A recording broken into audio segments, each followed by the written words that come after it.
We've got breaking news out of the NFL. The Raiders are releasing quarterback Geno Smith. That's per multiple reports. The move will save Las Vegas $8 million in cap space this upcoming season. The Raiders hold the #1 overall pick in this year's draft and are widely expected to take former Indiana quarterback and Heisman Trophy winner Fernando Mendoza. Smith struggled in his only year with the Raiders, throwing 19 touchdowns and a league-leading 17 interceptions. He'll now become a free agent ahead of the 2026 season. Multiple angles to take from this news, so we bring in the two-piece hitter, Jonathan Jones and Ryan Wilson. And JJ, I'll start with you here. The timing of this, why now for the Raiders, even if we were expecting this? Yeah, certainly expecting this. We can report that it is either going to be a trade or a release. A trade is extremely unlikely. He is guaranteed $18.5 million in salary for 2026. Another $8 or so million is guaranteed on the third day of the league year. And so because of that, it was very clear, very obvious that the Raiders were ultimately going to move on from Geno Smith. And because of that money that is due to him coming off the worst season of his career, at least on the field, right, with the 17 interceptions, no team is going to be trading for Geno Smith. And so we've been talking a lot about Kyler Murray and talking about Tua Tagovailoa and how they have very big contracts. And so because of that, when they get released, they're still due that guaranteed money. So teams will be paying them the veteran minimum of $1.3 million, and that money will offset. The same is going to apply here with Geno Smith. He's still due that $18.5 million. I don't see him getting more than $20 million from any team that may be interested in him, else they would be trading for him. And so he will be playing very, very likely on the veteran minimum as well this upcoming season. Yeah, that's right, JJ. And I think you make an important point. And when we talk about Tua, we talk about Kyler, those young men are in their late 20s, and Geno Smith is in his mid-30s. That's also a complicating factor. And the fact that he didn't play very good football last fall did not help as well, because the expectation was that he was going to be traded to Vegas in that Pete Carroll year one system, and things were going to take off. And the exact opposite happened. But I think there's an NFL where Geno Smith is going to be a starter again. This feels a little bit like what we saw with Russ Wilson when he was cut by Denver and ended up in Pittsburgh on that one-year deal, parlayed that into another contract the year after with the Giants. I think Geno's a little better than Russ is at those similar stages, but he's got to, as you noted, he's got to quit turning the ball over, and that's the big issue for him. So fit matters, as we like to say. Is he going to be the next Sam Darnold? Probably not, because he's 7 years older, but I do think there's an opportunity for him to get back to the form we saw 3 or 4 years ago when he was at his best with the Seahawks. JJ, Ryan brings up the point that I wanted to get to next is this next stop a starting spot for Geno Smith, or is it as a backup? And hearing Ryan say, he thinks that he can be a starter somewhere he goes. What do you think of that, and where do you think he might be able to end up? Yeah, it's going to be possible, right? Like he's probably, because he's going to be released and he's going to have his choosing, he could go somewhere. He could choose to go somewhere that it could be an open competition in training camp, right? Go back to last year with Daniel Jones. He could have stayed with the Minnesota Vikings, but they had J.J. McCarthy, and so he goes to Indianapolis, where he said, I think I could probably beat out Anthony Richardson in training camp. He was right about that. So does Geno Smith try to do something like that, right? Does he try to go to, let's say, in Arizona, for example, where maybe they had their eyes set on Jimmy Garoppolo, but could Geno beat him out in a quarterback competition? Can Jimmy Garoppolo stay healthy? TBD. One place that's not going to be in the cards is the New York Jets, right, Zach? I mean, like, he got punched in the face there. It ended so poorly. And yes, it is a regime change, and it's a completely different from top to bottom, except for, of course, the owner. But that's just not going to wind up happening. And so more than likely, the odds are that in week 1 of 2026, Geno Smith is going to be someone's backup with the potential to ultimately start if injury happens or bad play takes place. One place that I would just keep an eye on, the Carolina Panthers.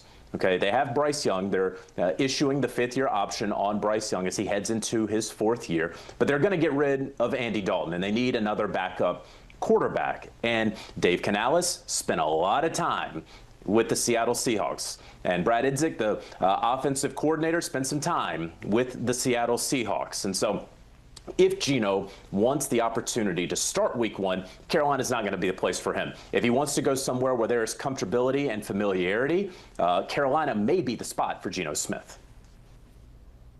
This is me, Zach, marking off the New York Jets. That is not going to be a landing spot for our guy. Look, if you move the Jets to Delaware and call him something else, maybe Geno might be interested because they desperately need someone like Geno, especially, you remember the Dante Moore return to college and they're picking at number 2. There's not a quarterback worth taking there. What do they do at 16? So that's something to sort out. I do love the idea of Carolina, which JJ mentioned, because we've seen a lot of quarterbacks, Andy Dalton being the most recent example, going to a place where you're not having to do a whole bunch. You may have to play 3 or 4 games a year, and you can elevate the play of the offense if there's a young quarterback in front of you struggling or injured, and that's a pretty plum position. Another team that immediately popped into my head, and they are in terrible salary cap situation right now, the Minnesota Vikings. And we preach up and down Kevin O'Connell's ability to get the most out of any quarterback, age or otherwise. I feel like Geno Smith in that offense would absolutely cook, and he would go there and have to quote-unquote compete for the job. But this is year 3 of people competing against J.J. McCarthy. 2 years ago, J.J. got hurt and Sam Darnold happened. Last year, J.J. was not playing very well, and Carson Wentz played just as not well as he did when he was in there. Geno Smith would be an upgrade. Now, they got to figure out the money to get him there, and even if it's a veteran minimum, they got to make that happen because I think they're $45 million over the cap as we sit here. And the only other team that I was sort of thinking about, again, in a capacity where you have to win that job, would be Miami once they move on from Tua. It's Quinn Ewers, who the team actually likes, the former 7th-round pick, but his name is not etched in stone as the starter, and if Geno could go down there in South Florida weather and sling it around, I would imagine he'd have a good chance to win that job as well. Yeah, Geno, an opportunity to see if the folks will cash a check and write back again for him in his career. You look, though, at the Raiders and the holes that are now created with the money saved here, $8 million in cap space, JJ. What could that mean for the potential to try to sign Maxx Crosby to a new deal? So this is what is incredibly interesting, Zach. First of all, I'd be surprised if Maxx Crosby winds up being with the Las Vegas Raiders and signing some sort of extension with them. I do believe that he's gone, and we'll get to that point in a second. But the money that is saved by releasing Geno Smith, they're still going to have to pay him.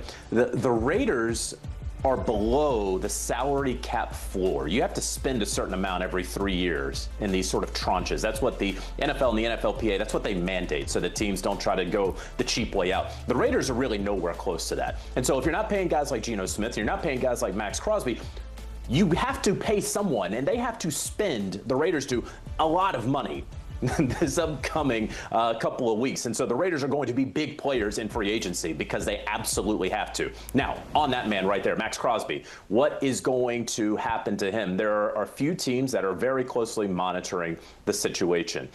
Sources have told me that the top 3 teams right now would seem to be the Chicago Bears, the Dallas Cowboys, and the Baltimore Ravens. Now, clearly, nothing has happened with Maxx Crosby. I am told that nothing right now is imminent with Maxx Crosby being dealt somewhere. But I do expect him, if John Spytek, the general manager of the Raiders, can get what he wants. Is it going to be 2 ones?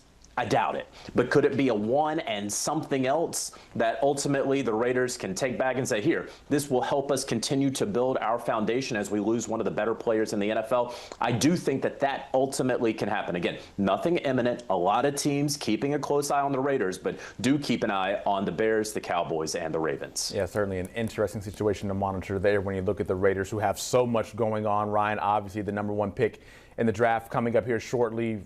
Fully expecting Fernando Mendoza to be that name called. But now that they get rid of the guy who was their starter and you leave behind Kenny Pickett and Aiden O'Connell as the starters, as the QBs in that room, just how important is it for the franchise to hit and for Fernando Mendoza to truly deliver as a #1 overall pick now? I mean, it can change the face of a franchise overnight, right? And Zach, you're a Panthers fan, and you saw the struggles that Bryce Young had early in his career, and he's starting to figure it out.